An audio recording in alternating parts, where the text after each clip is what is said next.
Так, Ford Focus 2. Проблема гудит ГУР.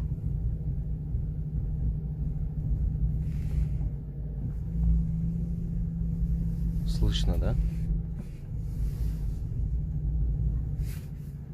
Значит, что делаем? Прибавляем.